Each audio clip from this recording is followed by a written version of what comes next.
Mannaggia la colonna, belli miei, saluti a voi. Stiamo ripercorrendo un po' tutti questi mannaggia, no? Un po' tutte queste imprecazioni napoletane. E abbiamo iniziato proprio dai mannaggia. Mannaggia colonna, che molto spesso si confonde con mannaggia la colonna infama. Ma mannaggia la colonna è un altro tempo proprio, è nata tipo di imprecazione, è nata a significato. Qual è? Vengo e mi spiego. Alle mie spalle il grande tenore che ci ha portato in tutto il mondo e ha portato la canzone napoletana in tutto il mondo, Enrico Caruso. E sto proprio nel quartiere nativo di Enrico Caruso. Ma lasciandoci alle spalle Enrico Caruso, mi trovo in quella che è Piazza Ottocalli e faccio sempre la solita premessa dei mannaggia. Qual è il significato di mannaggia? Male ne abbia. E io sarò ripetitivo.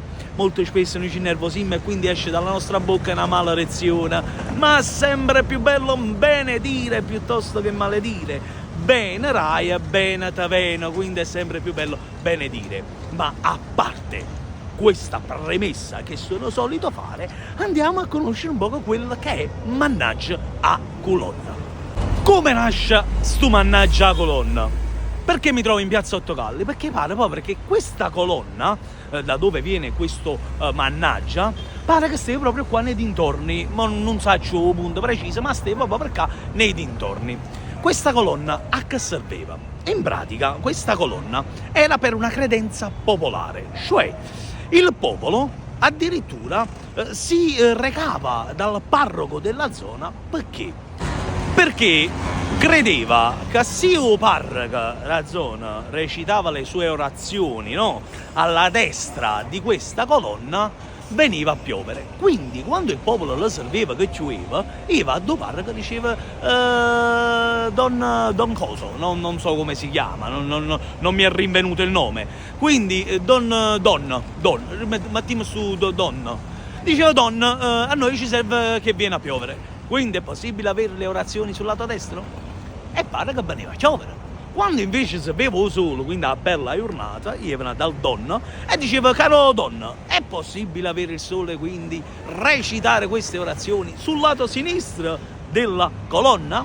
E sta cosa il parroco pare che proprio ci rendeva il culto, cioè facevano proprio in messa. E questo fu il problema, che venne poi tolta la colonna, perché? Alla fine del 1500 l'arcivescovo di allora Di Capo pare che era, cosa fece? Vedete che sta cosa stava prendendo una piega sbagliata, perché fare un culto ad una colonna, dicette, ma stiamo da poco esagerando, rendere culto perfino ad una colonna. E allora cosa fece? Fece abbattere la colonna e quindi da lì cominciarono pare delle sventure per il popolo della zona e da lì viene mannaggia a colonna. Perché? Perché quando era una cosa malamente, il popolo si pigliava con mannaggia a colonna che non ci sta più. Per questo noi oggi abbiamo mannaggia a colonna viene da mannaggia a colonna che non ci sta più. Quando succede qualcosa che purtroppo era svenduta, capito qualcosa malamente, mannaggia a colonna. Questa era proprio riferita a questa colonna che stava qua a Piazza Ottocalli. Io come sempre, belli miei, lo sapete, io vi invito a chi più ne sa, più ne mette nei commenti, così per arricchire la nostra conoscenza di questo detto, di questa storia, di questa imprecazione.